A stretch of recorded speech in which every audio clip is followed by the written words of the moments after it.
done in our country today. Well, we could say, yes, they're vital and they're very important to do today. But when problems are solved by simply ending poverty, okay, and if Donald Trump knows, and I know he's a smart guy, does he know how controversial, what an anathema, how antithetical this notion, this idea, how dare him suggest that this is a fixable problem when he knows it is. He knows it is. He knows it's manufactured poverty.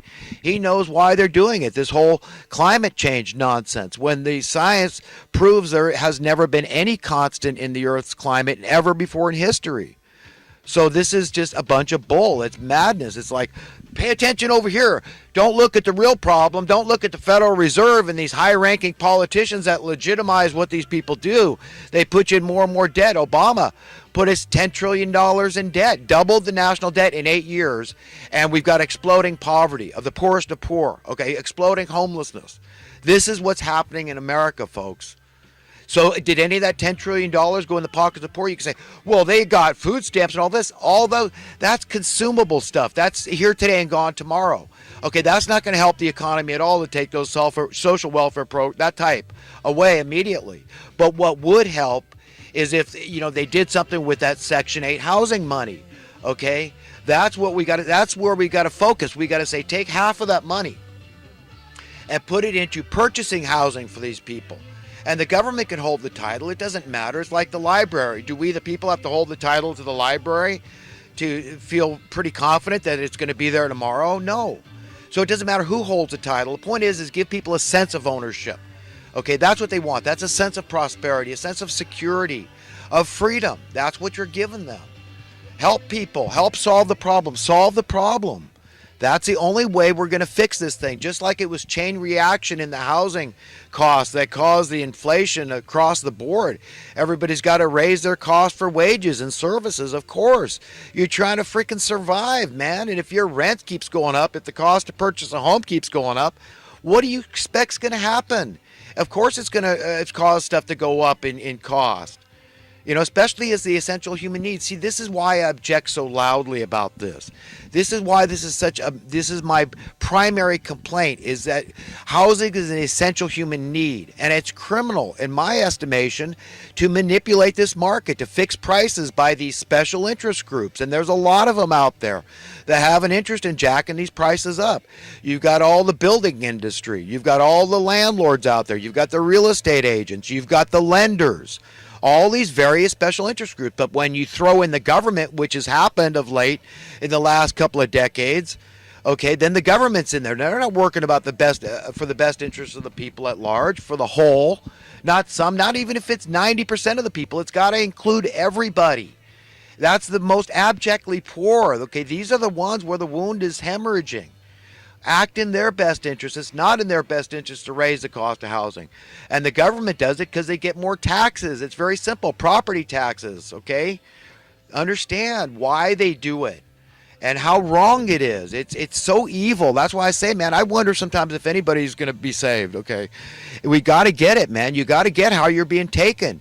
You got to say, no, you got to lay all your cards on the table and say, God, please help me. If I'm evil, expose it to me and help me be ready. I want to lay all my cards on the table and be ready for your will to be done on earth as it is in heaven. And when that happens, folks, it's going to be dramatically different. We're going to be free. All the hang-ups we have, all the various forms of escapism, all the vices, all these sins and habits and addictions that people have, okay, they're unseemly and unbecoming. And we say, why do I do this? And well, it's because your conscience aches. I know why. I know what's going on here. I know what's bugging me. I know what's bugging you. And it's your conscience. And the only way we can fix this is, first of all, by getting it and being empowered. And I started the video talking about this, all this knowledge in this computer, internet age that we're in here. It's all there. The teachings of Solomon in Ecclesiastes, where he's talking about, how great wisdom and knowledge brings sorrow and grief. And we got to say, what's he talking about? That's exactly it. Where do you think that saying that ignorance is bliss is derived from? Okay, well, we know where it's derived from that. because it's traumatic. Like I pointed out earlier, it's traumatizing when you realize, oh my God, it's they live. It really is. It's really like evil people. And you're not cynical at all. You're just aware. You're enlightened. You're going, oh my gosh, God help us. Evil people that are willing to do anything. Okay, they don't have any regard for conscience. Apparently, that's their fruits. They don't care about the average human being out there. That's their fruits. This is the evidence. And I'm not judging them. I'm not condemning them. I'm just saying, I've got to expose them. That's what's written too. We have to expose them, not condemn, not judge others. To be your enemy's friend is what you're told to do. It means, being on their side doesn't mean agreeing with them or going along with them, conforming to them.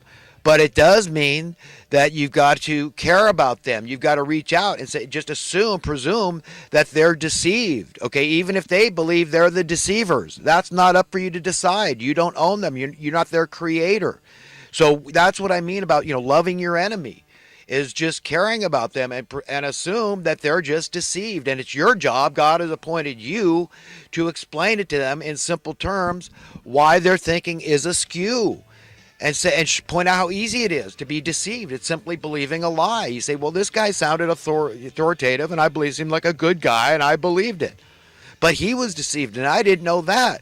So now that I'm enlightened, I got to explain to him. And that's the attitude we've got to have. It's a godly attitude of reaching out. The dove with the olive leaf and all that kind of thing. And that's the most important calling any of us can have. Is just to care about souls, because that's what God cares about at the end of the day. And you can't say, yeah, but this person's so far gone. How can I reach out to them, man?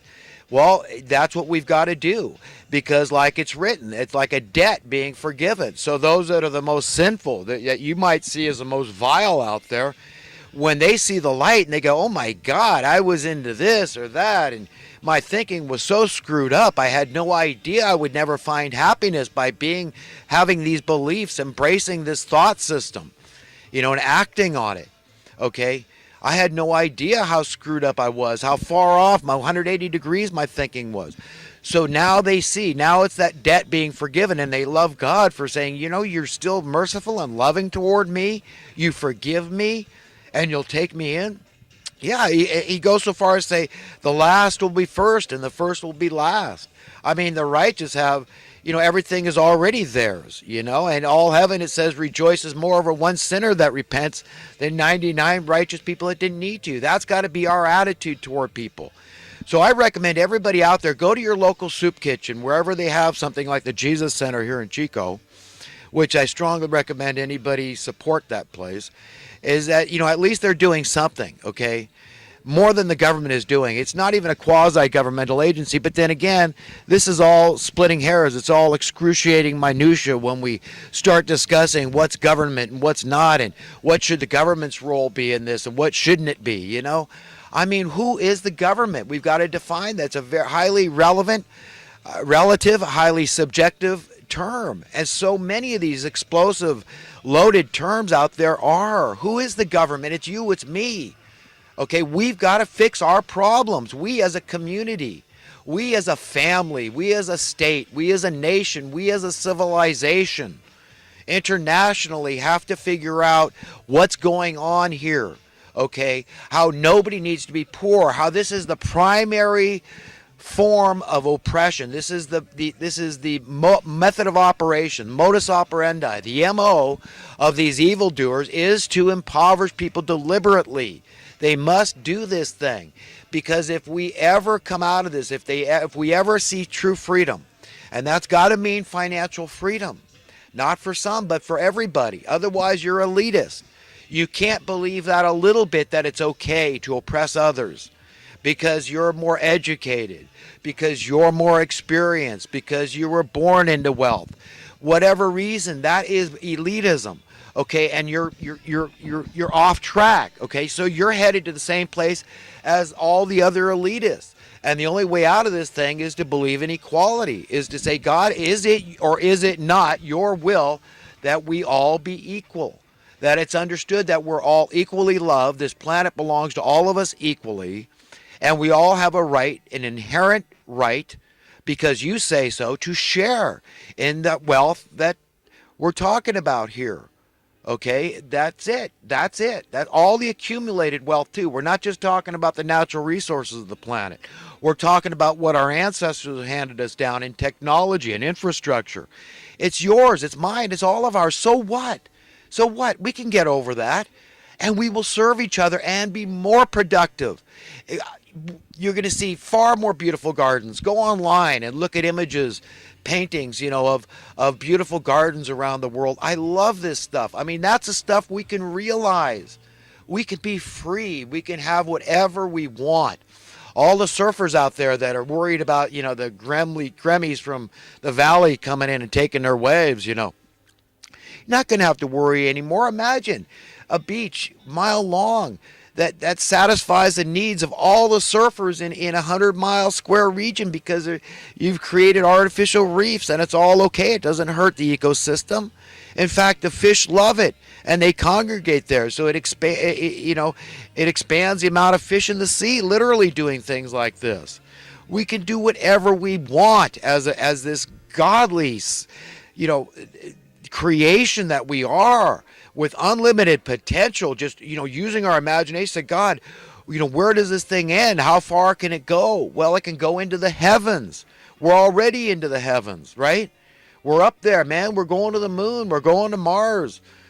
Going here and there. We're getting images. We're finding out that there's planets 10 times the size of the Earth that we could live on, that are habitable, that have amiable atmospheres.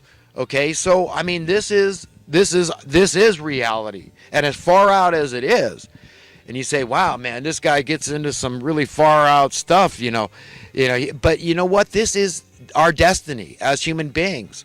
It's not limited. We can't listen to these idiots that tell us it is. We've got to throw them down. We've got to say, no, we reject you. We don't need to be violent, but we need to be empowered with the knowledge. So on one side, we get all this grief and sorrow because it is traumatic when you are empowered, with all this knowledge, okay, of how dark this world is and how it really is like the spirit of Satan running the show, okay? That's it. I'm not going to say there's a literal devil, but I'm saying, look, there's bad people. There's murderers at the very top. In 1963, when they murdered JFK, this was an assassination. This was the money printing class, okay? This is what the vast majority of people that have researched it have discovered. This is what they firmly believe and contend with every fiber of their being, okay? That this is what we're talking about here, because this is vast power and control. I mean, folks, tell me, okay, we got the mainstream media saying, oh, these are the richest men in the world, and, so-and-so Slim, and Trump, and Buffett, and Gates, and they'll name a bunch of people because they're multi-billionaires, and Zuckerberg, and all these people. It's bull, folks. Look, let me ask you a question, okay? If you own the copyright to the money, how much money are you worth, okay? Do you understand what I'm saying here? Understand the implications. That's what we're talking about here. They rule the world with this money. Fiat currency is accepted everywhere, whether it be digital, so it's basically invisible. You don't actually touch a dollar, but it's there. It's measured in dollars. Everything is, even the gold and silver, everything is measured in dollars. All right, this is the way they control us. They can buy all the services and commodities on the face of the earth at will. That's it. They run the show. This is your auction. This is the way it's run. And so they get what they've got. They still got a critical mass of establishmentarians that have benefited from this crony capitalism, which is definitely akin to communism. I mean, how is it worse? How is communism worse than me showing these homeless encampments we got going on, increasing homelessness, and taking you to the Jesus Center, where I cannot get video. I can't